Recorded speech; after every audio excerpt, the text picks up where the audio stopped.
Millions of people in Japan have spent the past 3 years worrying to different degrees about the health effects of radiation.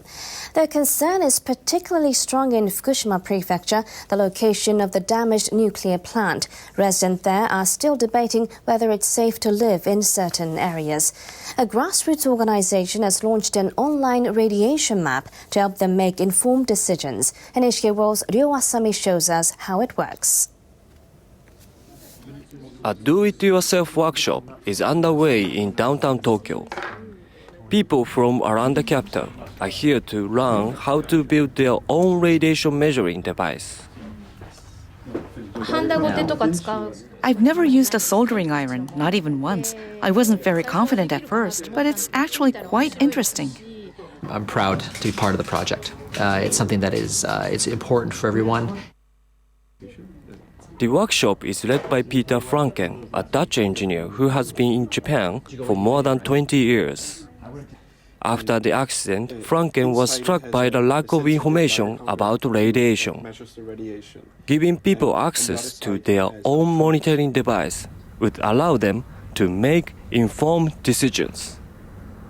We created it so that people could measure radiation on their own. And the problem was that we wanted to measure everywhere, so we had to come up with a way to do that. And the way we're doing that is we made the system so that it can be used while people are driving or bicycling or walking. The Geiger counter is coupled with a GPS to keep track of its location.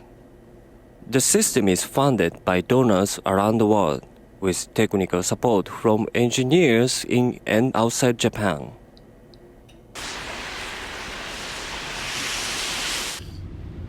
Franken and his group frequently visit Fukushima Prefecture to collect radiation data. We have two measurement systems are sitting outside. One is connected to this monitor here, so we can see in the car, you can see what the radiation level is outside. The data from all monitoring devices is uploaded on a public website which can be visualized on a map.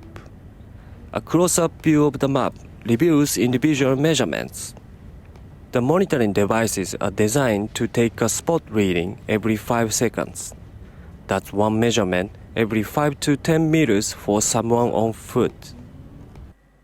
Radiation levels are color-coded.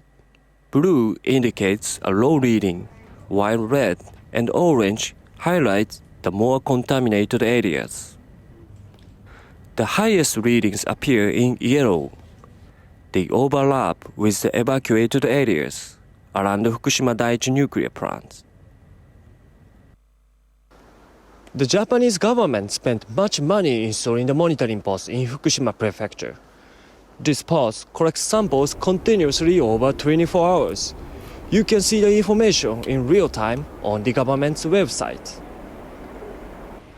The prefecture is dotted with a network of more than 3,000 government monitoring posts.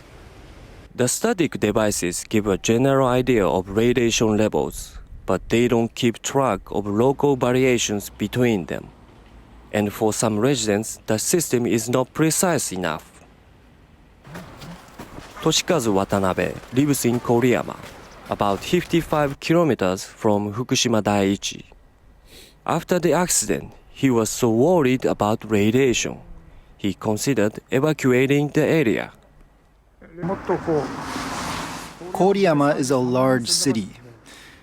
We all need to understand the situation in the specific area where we live.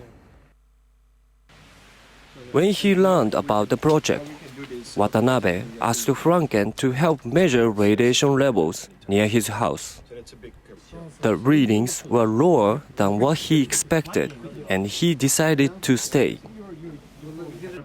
On this day, Franken's team is installing a sensor outside the office of Watanabe's company. Yes, so this will be visible to everybody on the internet, and if there is anything that changes, it will be visible too. It's very important that we ourselves find out the radiation level around us and how it's changing. Franken sees the device and the monitoring network as a way of empowering people. The worst decision is a decision that is based not on data, but on a rumor or the wrong assessment of the situation. So by publishing the maps, by publishing the data, it really is about creating transparency and openness about what's happening, and then that's the best way to take action. Okay, let's look at this. Franken's network has spread beyond Fukushima, with more than 100 volunteers measuring radiation across Japan.